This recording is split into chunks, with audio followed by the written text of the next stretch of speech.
غیبت یہ ہے کہ کسی کے اندر موجود عیب کو اس کی پیٹھ پیچھے بیان کرنا۔ سیدہ عائشہ رضی اللہ تعالی عنہا سے مروی ہے، انہوں نے حضور سے پوچھا کہ بعض اوقات کسی میں کوئی عیب موجود ہوتا ہے اور اس کو اگر بیان کیا جائے، وہ تو اس کے اندر موجود ہوتا ہے، تو فرمایا اس کو اگر بیان کیا جائے جو موجود ہوتا ہے یہی تو غیبت ہے، اور اگر موجود نہیں ہے تو بیان کیا جائے یہ تو بہتان ہوگا، جو کبیرہ گناہوں میں سے ایک گناہ ہے۔ اور کسی کے اندر عیب موجود ہو اور اس کو بیان کرنا اور اس کی شرعی ضرورت نہ ہو، آپ کو عدالت میں گواہی دینے کی نوبت نہیں آئی ہے، کسی نے آپ سے نہیں پوچھا کہ میں فلاں کے بیٹے سے رشتہ کرنا چاہتا ہوں تو وہ کیسا ہے، تو یہ مجبوری ہو تو پھر تو بتانا پڑے گا کہ وہ نشے کا عادی ہے، تو اپنی بیٹی کو اس دلدل میں نہ پھینکیں، وہ ایک الگ بات ہے۔ کوئی ضرورت شرعی نہیں تھی، کوئی اخلاقی ضرورت نہیں تھی، تو اس کے بغیر کسی کے عیب کو چھالنا، لوگوں کو اس سے بدظن کرنا، اس سے نفرت دلانا اور خام خواہ اس کی آبرو ریزی کرنا، یہ سخت جرم ہے اور یہ کبیرہ گناہوں میں سے ایک بڑا گناہ ہے۔ اور یہ بات ذہن میں رکھیے گا کہ اگرچہ غیبت عام ہو گئی ہے اور عام ہونے کی وجہ سے اس کو عیب نہیں سمجھا جا رہا، تو اس کا یہ مطلب نہیں ہے کہ یہ عیب نہیں رہا، یہ پھر بھی عیب ہے اور اتنا بڑا گناہ ہے کہ فرمایا گیا الغیبۃ اشد من الزنا، غیبت بدکاری سے بھی بڑا گناہ ہے۔ اور پھر بدبختی معاشرتی قدروں کی پامالی یہ ہے کہ کسی کی بدخوئی کرنا یہ تو معمول زندگی لوگوں کا بن ہی گیا، لوگوں کی بیٹیوں کے تبصرے لوگوں کی مجلسوں میں آ جاتے ہیں۔ یہ کتنی بد نصیبی ہے کہ کسی کے گھر کی باتیں وہ 100% درست ہی کیوں نہ ہو، اس کی بیٹی کا تذکرہ، ماں بہن کی باتیں چوپالوں میں، بیٹھکوں میں، مجلسوں میں گونجتے ہوئے کہکہوں کی صورت کے اندر بیان ہوں، تو ذرا بتائیے کہ وہ معاشرہ کوئی معاشرہ ہے؟ آج میں اور آپ دیکھیں کہ ہم کہاں کھڑے ہیں۔ اور آقا کریم علیہ الصلوۃ والسلام کو یہ چیز دکھلائی گئی کہ تانبے کے ناخنوں سے اپنے چہرے کو نوچ رہے ہیں۔ اپنا معاشرہ تشدد اور افتراق کا شکار ہو کے رہ گیا ہے۔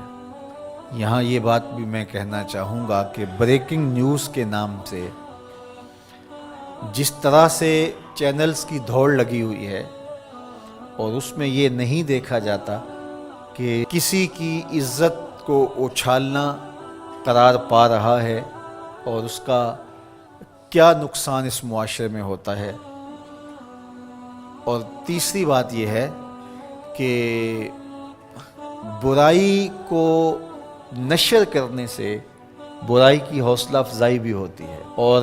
لوگ گناہ میں دلیر ہوتے ہیں، اور اگر اس کو بیان کرنا ناگزیر بھی ہو جائے تو اس کو 100 پردوں میں ملفوف کر کے بیان کرنا چاہیے۔ ایک زمانے میں اگر کوئی ایسی خبر لگتی بھی تھی تو لکھا ہوتا تھا نون اور میم، نام نہیں لکھا ہوتا تھا، دونوں قابل اعتراض حالت میں پائے گئے اور پولیس نے موقع پر گرفتار کر لیا۔ تو نون اور میم لکھا ہوتا اور قابل اعتراض حالت، بس یہی ہوتا۔ اور اب یہ بریکنگ نیوز کے چکر کے اندر کیمرہ لے کے اندر گھس جاتے ہیں اور قوم کو دکھا رہے ہوتے ہیں، اور ہم اگر میڈیا پہ آئیں اور دیکھیں تو لگتا ہے کہ معاشرے کے اندر برائیاں ہی برائیاں ہیں، اچھائیاں نہیں ہیں۔ تو میں ایک دفعہ ایک میڈیا کے ساتھی سے کہا کہ نیوز ویلیو صرف برائی ہی کی کیوں ہے، نیوز ویلیو اچھائی کی کیوں نہیں ہے؟ اچھائی کو بیان کیا جائے، برائی کو بیان کرنا مقصود بھی ہو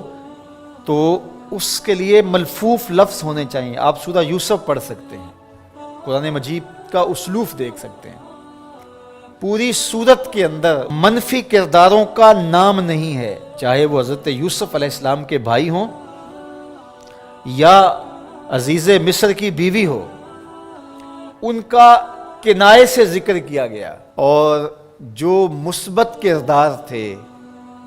سورہ یوسف اٹھا کے دیکھیے، بار بار یوسف صدیق کے لفظ آ رہے ہیں، یوسف یوسف کی پکار آ رہی ہے، حضرت یعقوب کا ذکر آ رہا ہے۔ اللہ اکبر۔ تو اچھے کرداروں کو ابھارا جائے اور برے کرداروں کا ذکر کرنا بھی ہو تو ملفوف طریقے سے، تو معاشرے میں صالحیت پیدا ہوتی ہے۔